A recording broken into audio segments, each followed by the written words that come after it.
এবারের ঈদে মুক্তি পেয়েছে শাকিব খানের সিনেমা রাজকুমার। প্রথম দিন থেকেই বেশ সাড়া ছবিটির, তাই শাকিব খানের কাছে এবারের ঈদের আনন্দ বেশি থাকারই কথা। জানা গেছে এবারও ঈদের নামাজ শেষ করে এসে বাবা, মা, সন্তান ও আত্মীয়স্বজনের সঙ্গে বাসায় সময় দিয়েছেন শাকিব খান। তবে ঈদের কয়েকদিন আগে থেকে ছবি মুক্তির খুশির মধ্যেও কিছুটা অস্বস্তির মধ্যে সময় কাটিয়েছেন ঢালিউডের এই নায়ক। এদিকে শাকিবকে জড়িয়ে বুবুলির দেওয়া সাক্ষাৎকারের কিছু অংশের কারণে বেশ মন খারাপ নাকি অপু বিশ্বাসের। এ কারণে ঈদের দিন অপু বিশ্বাস শাকিবের বাসায় যেতে চাননি, অভিমান করে বাসায় ছিলেন। পরে শ্বশুর শাশুড়ির অনুরোধে শাকিবের বাসায় গিয়েছিলেন তিনি।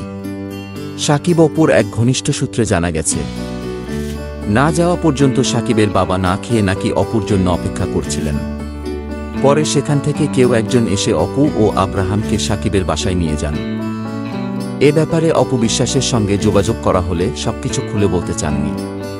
হাসতে হাসতে উল্টো প্রশ্ন করেন, আপনি কোথা থেকে জানলেন এসব? এরপর তিনি বলেন, রাগ অভিমানের কিছু নাই, আমার মা বাবা বেঁচে নেই, শ্বশুর শাশুড়িকেই আপন মা বাবার মতো পেয়েছি, আমার ননদ প্রিয় বান্ধবীর মতো। এটাই তো আমার জন্য সুখের, আনন্দের পরিবার। তিনি আরও বলেন, আমার কাছে সন্তান, সন্তানের বাবাসহ আমার পরিবারই সবচেয়ে বড় আপন। তাদের মান সম্মান যাতে নষ্ট না হয় সেটাই আমাকে করতে হবে, আমি করিও। তাছাড়া আমি তো অস্তিত্ব সংকটে নেই, আমাকে তো প্রমাণ করে সম্পর্কের জায়গা দেখাতে হবে না।